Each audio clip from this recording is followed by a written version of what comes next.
kasih setiamu di dalam hidupku, ku bersyukur,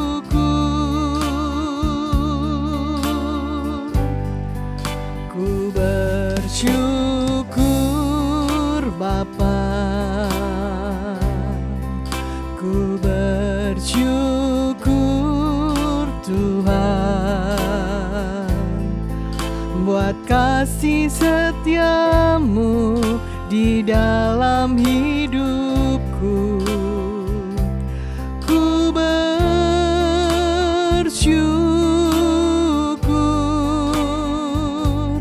Tuhan,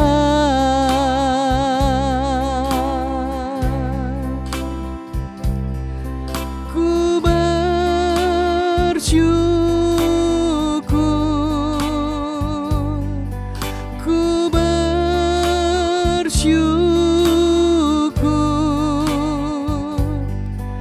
ku bersyukur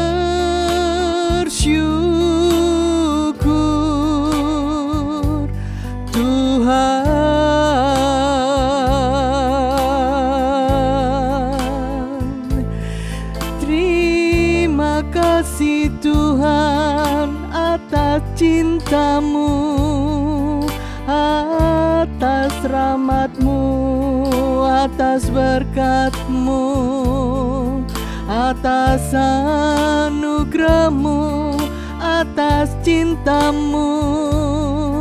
Sungguh ku bersyukur punya Allah seperti Engkau, Bapa seperti Engkau, Allah yang sungguh hidup, Bapa yang mencintai, Bapa yang sungguh peduli, Bapa yang tak pernah tinggalkan, Bapa yang selalu hadir. Terima kasih Tuhan, terima kasih Bapa. Sungguh Tuhan, kami berterima kasih, sungguh kami bersyukur punya Allah seperti Engkau.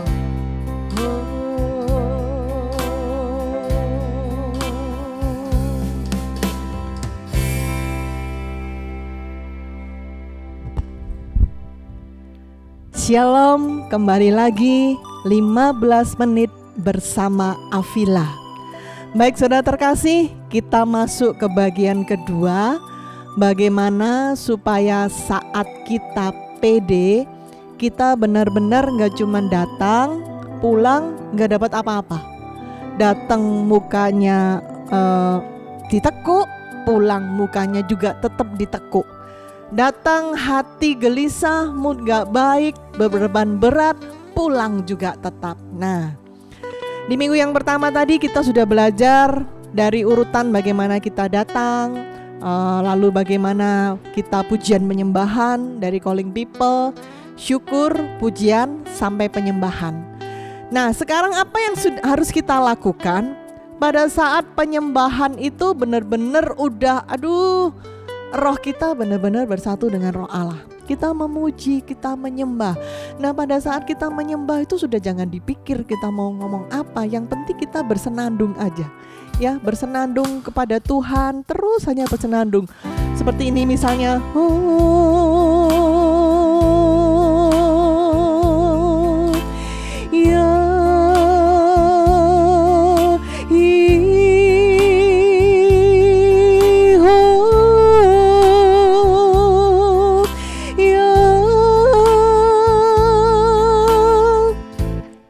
Seperti itu, nggak ada kata-kata. Tuhan nggak butuh kata-kata. Tuhan benar-benar butuh penyembahan yang dari hati kita. Jadi benar-benar kita nggak usah mikir ngomong apa, ini pemusiknya main nada apa, chordnya apa, dikunci apa, nggak usah. Tapi benar-benar kita mau bermesra-mesraan sama Tuhan. Benar-benar kita mau mencari wajahnya. Kita bertemu muka dengan muka, kita bertemu dengan Tuhan. Waduh, itu luar biasa. Mungkin banyak yang di situ bisa menangis karena benar-benar merasakan, aduh, dipeluk Tuhan. Tuhan itu sungguh luar biasa.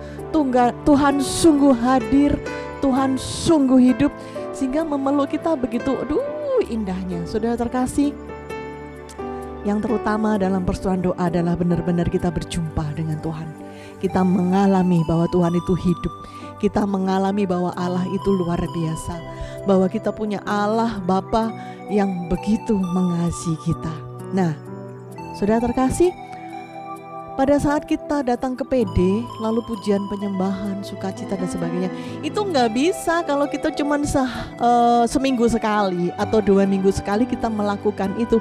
Tapi benar-benar pujian penyembahan itu haruslah menjadi, ya aku begitu, di rumah juga begitu, setiap hari begitu. Setiap saat hati kita harus selalu dipenuhi, dilingkupi dengan syukur, dengan pujian, dan kita selalu ingat dimanapun Tuhan berada. Nah, dengan begitu kita terus bersama-sama dengan Tuhan. Nah, saat PD benar-benar bagaimana dengan cuma 1, tapi berpuluh-puluh atau bahkan lebih dari 100, kita sama-sama hati kita yang penuh dengan limpah syukur, roh kita yang menyala-nyala, kita memuji, memuliakan, menyembah Tuhan. Wow, kita cuma bisa ngomong wow, disitulah kita akan bertemu dengan Tuhan. Nah, pada saat pujian penyembahan, setelah penyembahan harus ada saat hening. Saat hening itu dimana adalah saat dimana kita membiarkan Tuhan bekerja, dimana Tuhan akan memakai kita, beberapa dari kita, untuk Tuhan mau berkata-kata kepada kita. Suatu penyembahan yang benar-benar sudah hidup, penyembahan yang dimana bertemu roh kita dengan roh Tuhan. Di situ kita membiarkan Roh Kudus untuk memakai kita berbicara, maka terjadilah muncul karunia-karunia Roh Kudus ya. Ada karunia nubuatan, ada sabda pengetahuan, ada sabda kebijaksanaan, ada penyembuhan, ada mujizat terjadi di dalam penyembahan. Karena kita percaya saat penyembahan itu benar-benar Tuhan bertahta atas pujian dan penyembahan kita. Amin. Nah, di dalam persekutuan doa ada juga yang namanya kesaksian. Tadi kan kita di sini bahwa kita satu saudara, satu keluarga, kita mau saling menguatkan, kita mau saling berbagi, saling menyemangati, saling memperhatikan. Salah satunya adalah dengan sharing kesaksian. Kita memberikan kesaksian di mana benar-benar kita mengalami perjumpaan dengan Tuhan, di mana Tuhan mengajar kita, Tuhan menolong kita, atau bahkan Tuhan menghajar kita. Itu yang kita bagikan. Nah, orang yang mendengarkan suatu kesaksian haruslah benar-benar begini. Aduh, benar ya, Tuhan itu luar biasa. Aduh, Tuhan itu benar-benar hidup ya. Aduh, benar-benar aku tuh mengalami Tuhan. Aduh, benar-benar aku pengen seperti itu. Nah, kalau sampai ada kesaksian, terus umat tuh ngomong gini, aduh, orang ini berhentinya kapan? Nah, itu adalah kesaksian yang seharusnya memberkati, jadinya nggak memberkati. Yuk kita mau belajar bagaimana sih kesaksian itu yang bisa membuat orang lain mengalami Tuhan, merasakan seperti yang kita rasakan dan mengalami apa yang seperti kita alami. Ada beberapa bagian. Yang pertama adalah pembukaan. Nah, pembukaan itu kita menceritakan latar belakang masalah, latar belakang persoalan, ataupun latar belakangnya.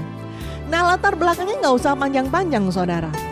Cukuplah 2-3 kalimat yang pendek, sederhana, to the point. Contohnya begini ya, saya mengalami sakit.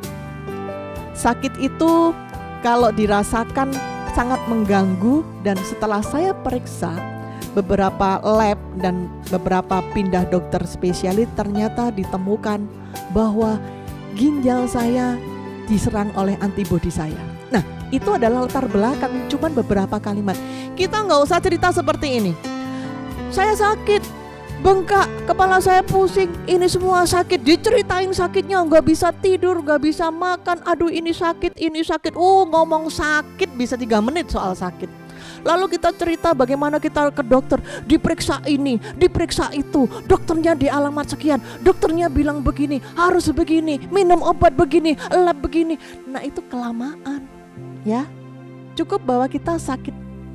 Yang kedua, ceritakan bagaimana pergumulan kita setelah kita tahu masalah kita ya, pergumulan pribadi kita, pergumulan kita dengan Tuhan. Tapi hati-hati, jangan curhat. Lalu kita curhat di depan panjang berkeluh kesah, nah itu beda. Yang namanya pergumulan adalah saya kasih contoh. Pada waktu dikasih vonis bahwa sakit ginjal ternyata. Nah, contohnya seperti ini ya. Saya kaget bahwa ternyata saya sakit. Jujur, saya sedih. Jujur, saya takut. Tapi benar-benar saat itu saya berdoa dan Tuhan ingatkan saya. Tuhan benar-benar berbicara, Tuhan hadir berbicara dan Dia mengatakan, jangan takut. Aku sudah menjadikan engkau wanita yang kuat. Engkau akan melihat anak dari anak-anakmu. Nah, jadi saudara, walaupun kita menceritakan pergumulan kita menceritakan kegelisahan kita, tetap selalu mengikut sertakan Tuhan. Ya, selalu bagaimana perbincangan kita dengan Tuhan, bagaimana saat kita gelisah kita datang kepada Tuhan dan apa yang Tuhan lakukan, apa yang Tuhan katakan, Tuhan memberi hikmat bagaimana, itu yang harus kita lakukan. Lalu yang ketiga adalah proses bagaimana Tuhan menolong. Disertai pergumulan kita, jatuh bangunnya kita tetap bertahan supaya kita mau mengikuti rencana Tuhan, mengikuti pertolongan Tuhan, mau mengikuti maunya Tuhan. Nah, itu yang harus diceritakan sekali lagi. Gak usah cerita dialog, gak usah cerita yang bagaimana harus ke sana kemari dan sebagainya. Lebih dalam hati kita, batin kita, pergumulan, pertolongan Tuhan, bagaimana Tuhan dan peristiwa-peristiwa di mana Tuhan tolong. Contohnya begini,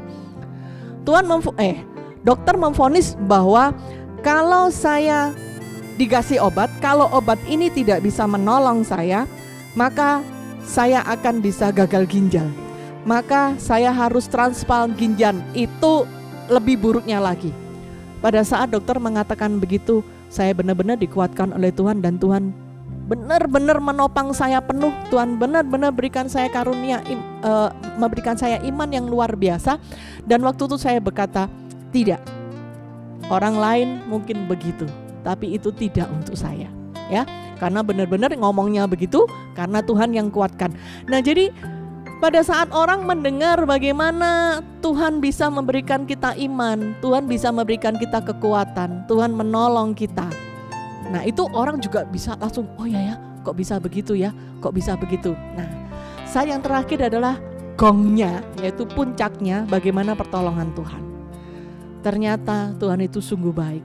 Dalam waktu 1 bulan saya kembali ke dokter dan diperiksa. Ternyata hasilnya benar-benar 3 kali lebih baik dan sangat baik. Dan itu adalah karya Tuhan yang luar biasa, ya. Jadi jangan menonjolkan dokter, jangan menonjolkan saya, jangan menonjolkan obat lalu sayanya terus ditonjolkan.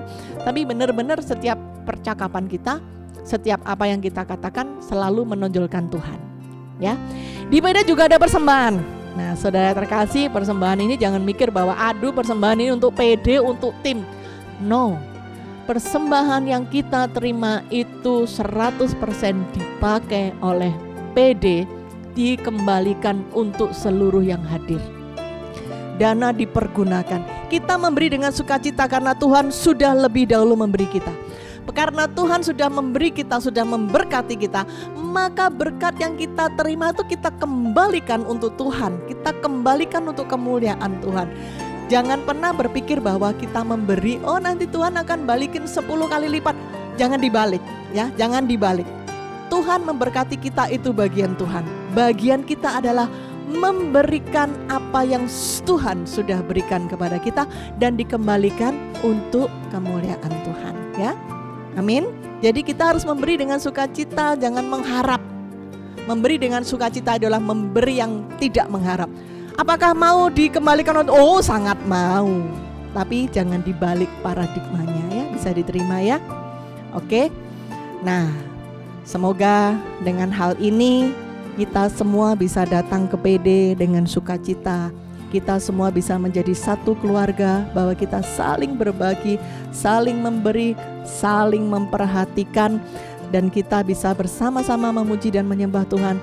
Tuhan hadir, Tuhan berkarya, Tuhan bertahta, dan kita masing-masing akan diubahkan. Sampai jumpa, Tuhan memberkati.